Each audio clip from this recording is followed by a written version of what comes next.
Hello friends, welcome to be on science. आज हम लोग जो पिछले वीडियो में वीवी पेरेस का क्वेश्चन ये टॉपिक थोड़ा छूट गया था, उसी को हम लोग पढ़ लेंगे। तो चलिए शुरू करते हैं। कुछ जंतुओं के मादा सदस्य के शरीर के अंदर इंटरनल फर्टिलाइजेशन होकर जायगोट से एम्ब्रायो बनता है। इनमें एम्ब्रायो फीमेल के यूट्रस में विकास करके अपने प्रजाति के अनुसार निश्चित समय के बाद यूट्रस से प्रसव के द्वारा बच्चे के रूप में बाहर निकलता है। ऐसे जंतुओं को विविपेरस एनिमल कहा जाता है तथा इनसे जन्म लेने वाले बच्चे को जीवित रहने की संभावनाएं अधिक होती है, क्योंकि इनके बच्चे शिकारियों से सुरक्षित रहते हैं। फ्लावरिंग प्लांट पुष्पीय पौधों में जायगोट का निर्माण ओव्यूल बीजांड के अंदर होता है। फर्टिलाइजेशन के बाद फ्लावर का कैलिक्स और क्लोरला तथा स्टैमेन सूख कर नष्ट हो जाता है, जबकि फ्लावर का कार्पेल या पिस्टिल स्त्री केसर इनके साथ ही लगा रहता है। कार्पेल के ओवरी के अंदर पाए जाने वाला ओव्यूल निषेचन के बाद जब परिपक्व होता है तो सीड बीज का निर्माण होता है तथा ओवरी के अंदर फल का निर्माण होता है। नेक्स्ट पॉइंट है, तथा आगे चलकर फ्रूट में पेरिकार्प फल भित्ति का निर्माण होता है। Pericarp epicarp plus mesocarp plus endocarp से घिरा रहकर फल सुरक्षित रहता है तथा फल पकने के बाद इनमें स्फुटन होता है, जिससे बीज विकृत हो जाना डिस्पर्स्ड या फैल जाना। इसके बाद बीज अनुकूलन स्थिति मिलने पर जर्मिनेशन यानी कि अंकुरण करके नए पौधे का निर्माण करता है। तो ये जो लास्ट हो गया, ये जो हम लोग का पहला चैप्टर था जीवों में जनन या जीवधारियों में जनन, ये लास्ट हो गया, ख़त्म हो गया। नेक्स्ट है हम लोग का पुष्पीय पादपों में लैंगिक जनन, सेक्सुअल रिप्रोडक्शन इन प्लांट। तो ये चैप्टर्स को शुरू करने के पहले ये जो हम लोग का पहला चैप्टर था जीवों में जनन, इसका हम लोग NCERT का आंसर क्वेश्चन सॉल्व कर लेंगे और हम लोग इसका कुछ ऑब्जेक्टिव सॉल्व कर लेंगे। फिर हम लोग सेकेंड चैप्टर को स्टार्ट करेंगे। तो चलिए फ्रेंड्स, हम लोग अपना क्वेश्चन आंसर शुरू करते हैं। ये पहला चैप्टर का आंसर क्वेश्चन है जो कि NCERT बुक का है। NCERT कॉर्नर दिया हुआ है ये बुक में और इसका आंसर भी दिया हुआ है। तो इसको हम लोग पढ़ते हैं। पहला हम लोग का क्वेश्चन है जीवधारियों में जनन। जीवों के लिए जनन क्यों अनिवार्य है?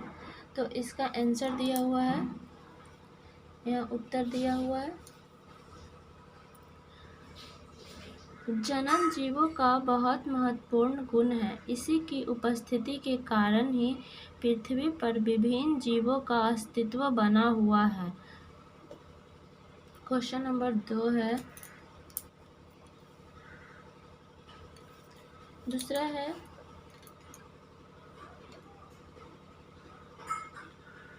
जनन की उत्तम विधि लैंगिक है या अलैंगिक और क्यों दिया पूछ रहा है। तो इसका उत्तर हो जाएगा लैंगिक जनन सेक्सुअल रिप्रोडक्शन विधि को अच्छा माना जाता है, क्योंकि इस विधि से बनी संततियां ऑफ स्प्रिंग जनको पैरेंट से बिल्कुल भिन्न होती हैं, क्योंकि इनमें माता और पिता दोनों के जनन द्रव्य प्राप्त होता है। साथ ही युग्मक गैमेट बनने से पहले गुणसूत्र क्रोमोसोम में जीन विनिमय क्रॉसिंग ओवर की क्रिया के फलस्वरूप नए संयोजक कॉम्बिनेशन बनते हैं जो युग्मकों गैमेट्स द्वारा संततियों में आ जाते हैं। अतः लैंगिक जनन से संतति में उत्पन्न होने वाली विभिन्नताएं जैव विकास ऑर्गेनिक इवोल्यूशन का आधार होती है। क्वेश्चन नंबर 3 है, अलैंगिक जनन द्वारा उत्पन्न हुई संतति को क्लोन क्यों कहा गया है? तो इसका आंसर हो जाएगा आकारकीय, मॉर्फोलॉजिकली तथा आनुवंशिक रूप से जेनेटिकली एक समान जीवों के लिए क्लोन शब्द की रचना की गई है। अलैंगिक जनन के परिणाम स्वरूप जो संतति ऑफस्प्रिंग उत्पन्न होती है वह केवल एक दूसरे के समरूप ही नहीं बल्कि अनेक जनक के आनुवंशिकीय रूप से भी समान होती है। इसीलिए अलैंगिक जनन द्वारा उत्पन्न संतति को क्लोन कहा गया है। क्वेश्चन नंबर 4 है, लैंगिक जनन के परिणाम स्वरूप बने संतति को जीवित रहने के अच्छे अवसर मिलते हैं, क्यों? क्या यह कथन हर समय सही होता है? उत्तर, अधिकांश जलीय जीवों में बाह्य निषेचन एक्सटर्नल फर्टिलाइजेशन शरीर के बाहर जलीय माध्यम में होता है। इसमें नर एवं मादा युग्मकों का अत्यधिक मात्रा में शरीर से बाहर मुक्त होना एक साथ बहुत से युग्मकों में निषेचन क्रिया को प्रदर्शित करता है, जिससे जीवों की अत्यधिक आबादी उत्पन्न होती है तथा परजीवियों के भक्षण के बावजूद भी इनका अस्तित्व बना रहता है। दूसरी ओर आंतरिक निषेचन इंटरनल फर्टिलाइजेशन करने वाले जीवों में युग्मनज जायगोट का निर्माण मादा जीवधारी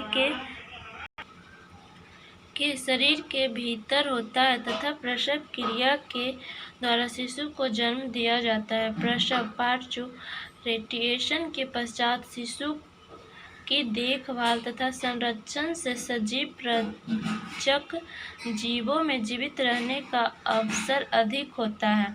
अतः हम कह सकते हैं कि लैंगिक जनन के परिणाम स्वरूप बने संतति को जीवित रहने के अच्छे अवसर प्राप्त होते हैं, किंतु यह कथन हर समय सही नहीं होता है, क्योंकि बाह्य निषेचन का यह दुर्गुण भी है। परभक्षियों तथा अन्य आपदाओं द्वारा संततियों की संख्या में भारी कमी हो जाती है। इस प्रकार आंतरिक निषेचन में प्रसव के पश्चात संतति अपने संरक्षण के लिए जनकों पर आश्रित रहते हैं। क्वेश्चन नंबर 5, अलैंगिक जनन द्वारा बनी संतति लैंगिक जनन द्वारा बनी संतति से किस प्रकार भिन्न है? उत्तर, अलैंगिक जनन द्वारा बनी संतति एक दूसरे के और अपने जनक के आकारकीय तथा आनुवंशिकीय रूप से समरूप होती है। इसके विपरीत लैंगिक जनन द्वारा उत्पन्न संतति आकारकीय तथा आनुवंशिकीय रूप से एक दूसरे से तथा जनकों के समरूप नहीं होती है। इसमें विभिन्नताएं वेरिएशन पाई जाती है। क्वेश्चन नंबर 6 है, अलैंगिक तथा लैंगिक जनन के मध्य विभेद स्थापित कीजिए। कायिक जनन को प्रारूपिक अलैंगिक जनन क्यों माना गया है? तो इसका आंसर दिया हुआ है अलैंगिक तथा लैंगिक जनन में अंतर। यहाँ फर्स्ट कॉलम में अलैंगिक जनन और दूसरा में लैंगिक जनन दिया हुआ है। तो इसको हम लोग पढ़ते हैं। अलैंगिक जनन एसेक्सुअल रिप्रोडक्शन, इसका पहला है, इसमें एकल जीव ही संतति उत्पन्न करने की क्षमता रखते हैं, तो एक जीव से ही संतति उत्पन्न हो जाएगा। और लैंगिक जनन, इसमें दो विपरीत लिंग वाले जनक भाग लेते हैं। दूसरा, इसमें प्रजनक इकाई पितृक जीव का संपूर्ण शरीर, कुछ खंड कलिका या एक कायिक कोशिका हो सकता है। लैंगिक जनन में है, इसमें जनन इकाई युग्मक गैमेट होती है। क्वेश्चन नंबर 3 है, पॉइंट नंबर 3 है, यह जनन केवल असूत्री या समसूत्री विभाजन के द्वारा होता है। यहाँ है, यह जनन अर्धसूत्री तथा समसूत्री विभाजन द्वारा होता है। 4 है जनन इकाइयों या युग्मनज का संगलन नहीं होता है, जबकि लैंगिक जनन में इसमें जनन इकाइयों का संलयन होता है। 5 युग्मक जनन की क्रिया नहीं होती है, इसमें युग्मक जनन द्वारा युग्मक शुक्राणु अंडाणु बनते हैं। 6 इस विधि द्वारा उत्पन्न संतानें आकारिकीय एवं आनुवांशिकीय रूप से मातृजीव के समानता प्रदर्शित करते हैं। लैंगिक में इस विधि द्वारा उत्पन्न संतानें आकारिकीय एवं आनुवांशिकीय रूप से मातृजीव से विभिन्नता प्रदर्शित करते हैं। 7 है आनुवांशिकीय विभिन्नताओं के अभाव के कारण अलैंगिक जनन जैव विकास में सहायक नहीं होती है। लैंगिक जनन में आनुवांशिकीय विभिन्नताओं के कारण लैंगिक जनन जैव विकास में सहायक होता है। 8 है अलैंगिक जनन मुख्य रूप से एक कोशिकीय जीवों में पाया जाता है, जबकि लैंगिक जनन प्रायः उच्च पादपों पौधे एवं जंतुओं में पाया जाता है। कायिक जनन वेजिटेटिव रिप्रोडक्शन पौधे में होता है। इसमें पौधे का पुष्प को छोड़कर अन्य किसी भाग से नए पौधे का निर्माण के लिए संरचना उत्पन्न करता है, अर्थात कायिक प्रजनन में पौधे का संपूर्ण शरीर या शरीर का कोई भाग पुष्प को छोड़कर भाग लेता है, जैसे आलू के कंद ट्यूबर, अदरक के प्रकंद राइजोम, अरबी घनकंद कॉर्म आदि की अपस्थानिक कलिकाएं, अवैग का बुलविल, ब्रायोफिलम की पर्णकलिकाएं, जलकुंभी की भूअस्थिका, ऑफसेट आदि इन संरचनाओं को कायिक प्रवर्ध प्रोपाग्यूल कहते हैं। चूंकि इन संरचनाओं के निर्माण में दो जनक भाग नहीं लेते हैं, इसीलिए इसे अलैंगिक जनन माना जाता है। आज का वीडियो में हम लोग यहीं तक डिस्कशन करेंगे। नेक्स्ट जो क्वेश्चन बचा हुआ है उसको हम लोग नेक्स्ट वीडियो में हम लोग डिस्कशन करेंगे। अगर वीडियो अच्छा लगे तो वीडियो को लाइक करें और इसी तरह का वीडियो को पाने के लिए चैनल को सब्सक्राइब करें। Thanks for watching.